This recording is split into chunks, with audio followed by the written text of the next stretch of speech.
Journal présenté par Sorna Natambaye. Bonjour Sorna. Bonjour Babacar et bonjour à tous.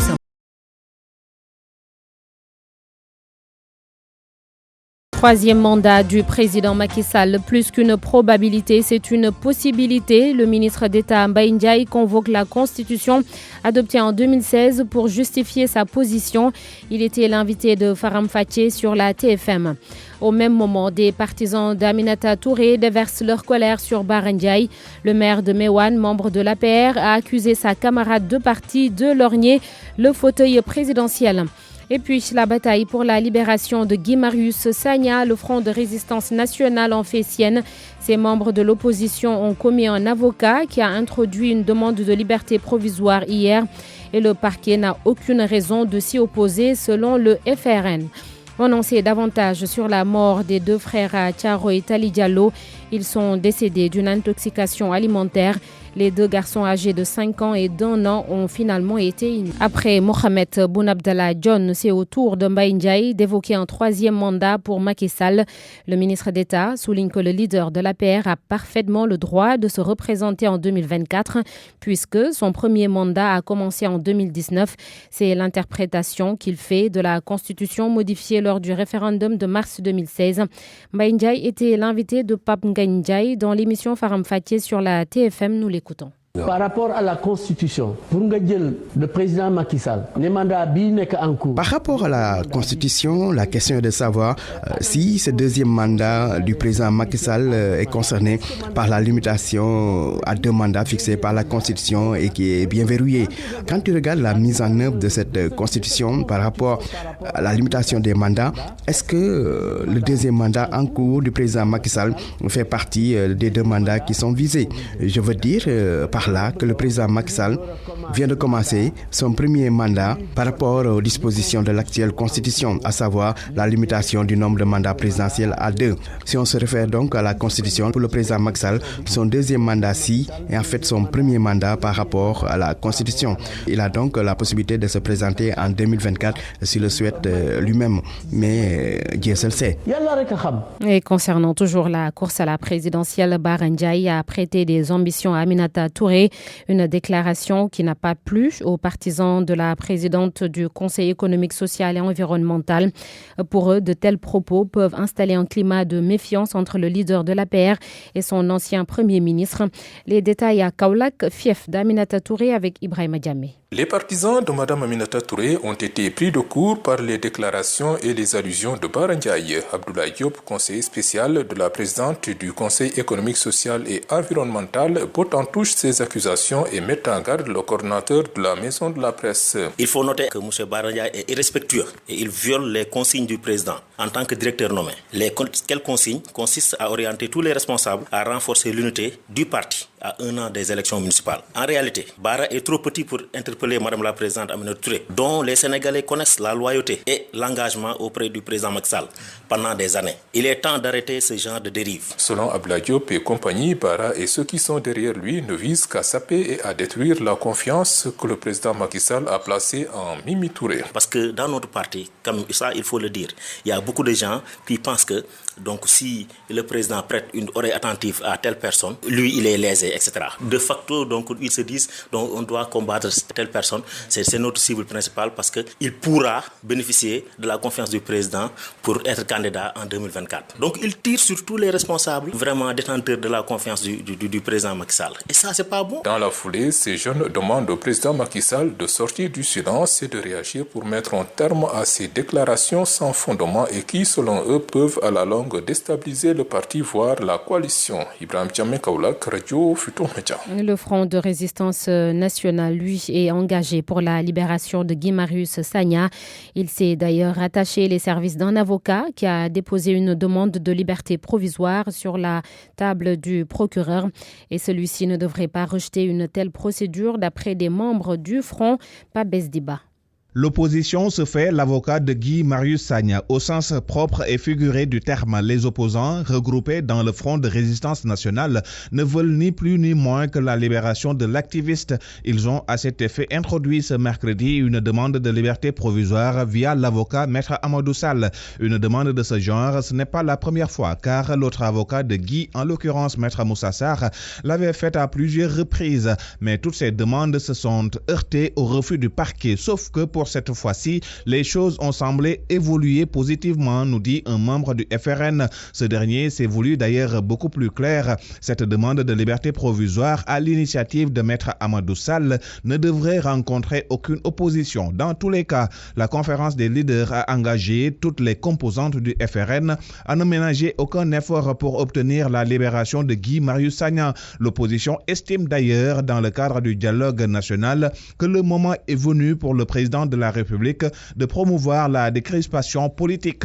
La libération de l'activiste membre de Frappe France Dégage reste une préoccupation pour l'opposition. RFM, la radio de toute l'actualité. Il est 7h06. Les frères Diallo, décédés en début de semaine à Thiaroye Tali Diallo, ont été emportés par une intoxication alimentaire. Ce sont les résultats des autopsies effectuées sur les deux garçons âgés de 5 et d'1 an. Les corps remis à la famille ont été inhumés au cimetière de Thiaroye. Notre correspondant dans la banlieue de Dakar, Nongoka.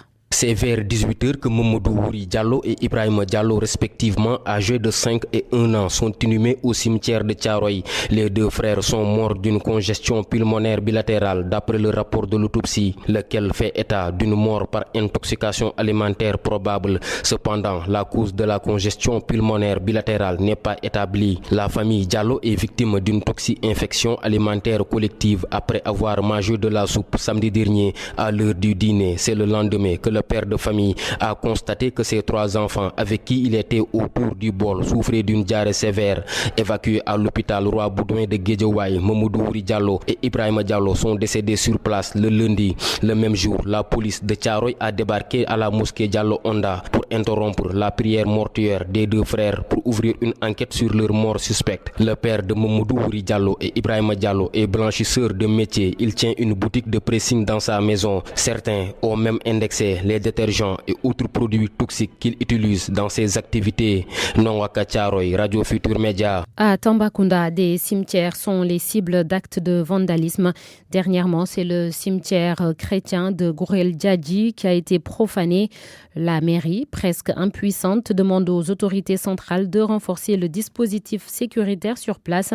La correspondance de Moussa Omargué à Tambacounda. Profanation des cimetières et lieux de culte à Tambacounda, le délégué du maire en charge du budget, projet et programme Mohamed Lamaranaba prône pour un accompagnement de l'État pour renforcer la sécurité. Bon, pas tellement, sauf qu'au niveau des cimetières chrétiens de Gourel Djadji, de façon récurrente, des vols d'objets et parfois même des profanations de certains tombes. L'État peut nous appuyer, c'est une excellente chose. Faire la clôture de l'ensemble de ces lieux, de ces cimetières. L'éclairage public participe de la sécurité de ces lieux, personnel d'appui, des gardiens et parfois des herbages, un hivernage. Dans la capitale orientale Tambacounda, le premier jour du carême a coïncidé avec la remise des subventions de la municipalité aux religieux. Chaque année, l'institution municipale octroie au titre de subvention officielle lieux de culte des allocations en faveur des imams et oulémas, parents et amis chrétiens et protestants, un montant de 4 300 000. Nous n'avons pas pu faire pour l'ensemble des mosquées, environ 122. Les grandes mosquées également, il y en a autour de 8.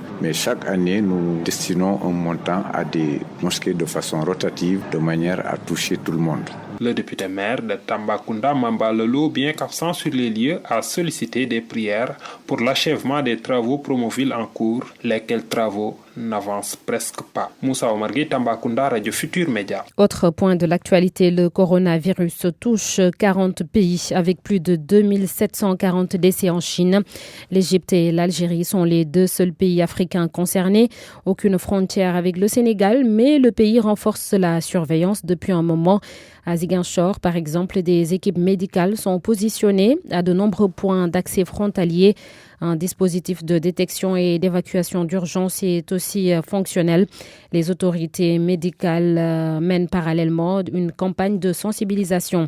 Raphaël Bahoum, chargé de la communication de la région médicale de Ziguinchor avec Lamine Ba. Donc sur le plan logistique, vous savez, on ne peut pas avoir tous les outils nécessaires. Mais le dispositif minimum pour pouvoir gérer un cas, il est là. Aujourd'hui, donc le focus est mis sur la prévention. Et vous savez, Ziguinchor étant une région frontalière, parce qu'il y a la Gambie, il y a la Guinée-Bissau, donc en tout cas, nous sommes préparés. Donc il y a le poste de santé, à la limite. C'est-à-dire l'ICP est là avec son équipe pour surveiller les gens qui viennent, qui entrent. Et ça, c'est important, c'est un dispositif quand même qu'on a mis en place au niveau de la région de Ziguinchor. Et nous communiquons, c'est-à-dire pour sensibiliser la population sur les mesures vraiment donc à prendre pour éviter vraiment donc la transmission. Vous savez, la maladie à virus Ebola nous a servi d'exemple. En fait, c'est ça qui nous a permis aujourd'hui d'être à la limite assez près. Où il y a vraiment donc une histoire de cette nature qui a fait que vraiment donc le Sénégal a fait des simulations pour des pathologies de cette nature. Et donc à Ziguinchor aussi, nous ne sommes pas vraiment en restant. Les gens, comme c'est une région frontalière, le focus est mis sur ces régions-là parce que c'est des portes d'entrée. Donc sur le plan logistique, vraiment les hôpitaux et les structures qui sont très frontalières, il y a un minimum de dispositifs de surveillance que les gens ont mis en place pour pouvoir en tout cas se préparer à une telle éventualité. Et c'est la fin de ce journal, Babacar, à 7h11. Merci Sorna Natambaye. On enchaîne avec les titres sport. Youssouf Bodian. Le foot en Europe, suite des huitièmes de finale de la Ligue des Champions hier soir des premières. Le Real Madrid battu pour la première fois par Manchester City 1-2. La Juve qui s'est également inclinée pour la première fois face à Lyon 1-0. En 16e de finale, retour de l'Europa League ce soir. Crépin Diatta et le club Bruges défie Manchester United de Ousseynou Ba, Pape Abdou Cissé avec l'Olympiakos affronte Arsenal, Dembaba, Damdoy, Stéphane Badji sont entre autres Sénégalais donc concernés pour ces 16e de finale retour. Youssouf Bodian, prochain journal des sports 8h15. Bonjour à Abdoulaye Ndiaye.